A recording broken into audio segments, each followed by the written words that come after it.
আসসালামু আলাইকুম গাইস, আপনাদের মাঝে আবার নতুন একটি ভিডিও নিয়ে আসলাম মিরাজ অটো ওয়ার্কশপ থেকে। তো বন্ধুরা দেখতেই পাচ্ছেন, আজকে আপনাদেরকে আমি দেখাবো পাত্তি এক সাইড ঢাল হয়ে যাওয়ার কারণটা কি। তো বন্ধুরা, যখন লোড হয় তখন এই ডাইন সাইডে গাড়ির পাত্তিটা দুর্বল হওয়ার কারণে গাড়িটা ঢাল হয়ে যায়। তো বন্ধুরা, আজকে পাত্তির সমস্যার সমাধান আপনাদেরকে দেখাবো। তো অবশ্যই ভিডিওটি সম্পূর্ণ দেখবেন, তাহলে সমস্যার সমাধান বুঝতে পারবেন। তো বন্ধুরা, প্রথমে আমরা চাকা খুলে নিলাম। তারপরে আপনারা চাকা খোলার পরে বুশ নাট, ব্রেকের রড, টানা স্প্রিং যা আছে সেগুলো যাবতীয় সব খুলে নেবেন। তো একটা একটা করে অবশ্যই খুলতে হবে। তো এখন আমরা ইউবল খুলতেছি। তো বন্ধুরা দেখতেই পাচ্ছেন। আর মিরাজ অটো ওয়ার্কশপে কিন্তু পাত্তি, ব্রেক এছাড়া যাবতীয় সব কিছু ভিডিও ইনশাল্লাহ আপনারা পাবেন। তো অবশ্যই পাশে থাকতে হবে। তো বন্ধুরা দেখতেই পাচ্ছেন, আমি কিন্তু ইউবল খুলে নিচ্ছি। ইউবল খোলার পরে এই পাত্তিটা আমরা কি করব সেটা হলো বিষয়। যেহেতু এই সাইডে পাত্তি দুর্বল, তার জন্য আমরা কি করব সেটাই হলো বিষয়। তো বন্ধু দেখতেই পাচ্ছেন, ইউবল কিন্তু প্রায় খোলা শেষ পর্যায়ে।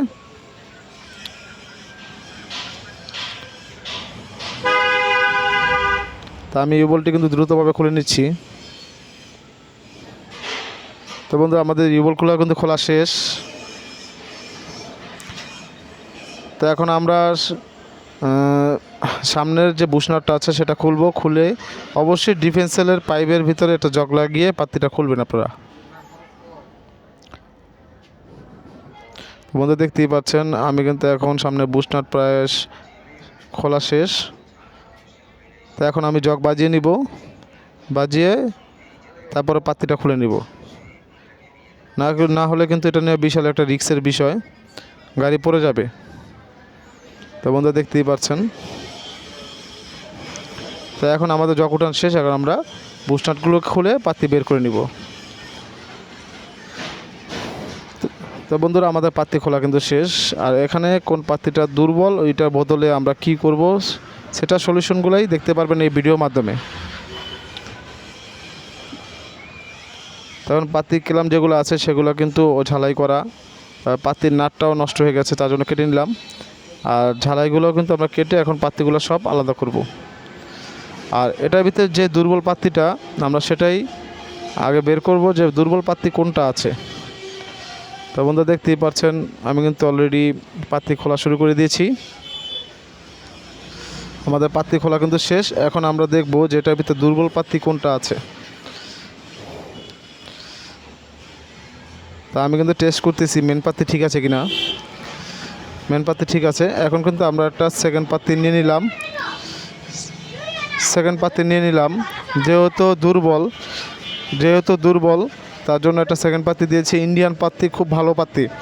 এই ইন্ডিয়ান পাত্তিটা লাগালে পাত্তির অনেকটা জোর বেড়ে যায়। তো বন্ধু দেখতেই পাচ্ছেন।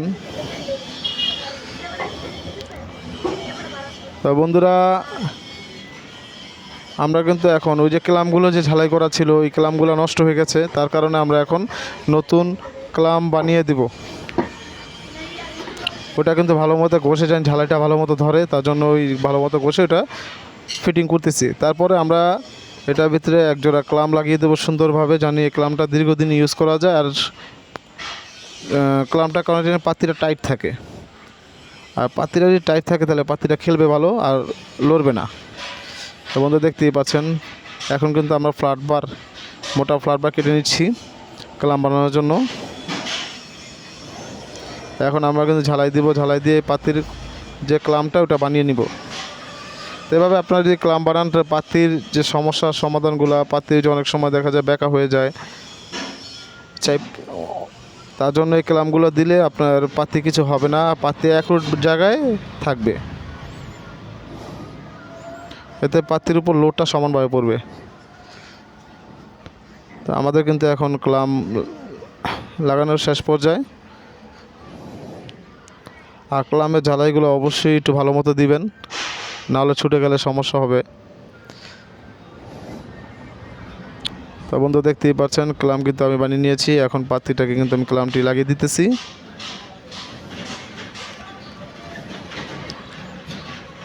তো বন্ধুরা, আমাদের কিন্তু ক্লাম লাগানো শেষ পর্যায়ে। তো এভাবে ক্লামগুলো লাগিয়ে দিলে পাতিলের মজবুত ও টাইট থাকবে, অ্যাকুরেটভাবে সম্পূর্ণভাবে খেলবে। তা আমাদের পাত্তির কাজ কিন্তু আপাতত শেষ হয়ে গেছে। আর নাটের ভিতরে একটা ঝালাই দিতে পারেন, তার জন্য সেফটির জন্য, তাহলে নাট কখনো খুলবে না। তা আমাদের পাত্তির কিন্তু কাজ শেষ। তো বন্ধুরা আমরা এখন ফিটিং করব।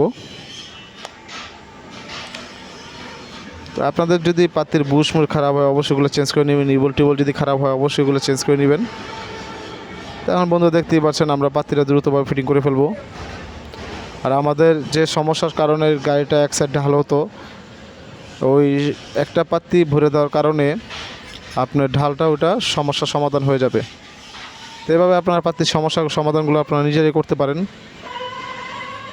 আমার ভিডিও যদি ভালো লাগে থাকে অবশ্যই আমার চ্যানেলটিকে সাবস্ক্রাইব করে পাশে থাকুন। আর মিরাজ অটো ওয়ার্কশপ থেকে নতুন সাবস্ক্রাইবার যারা আছে আপনাদের সবাইকে স্বাগতম।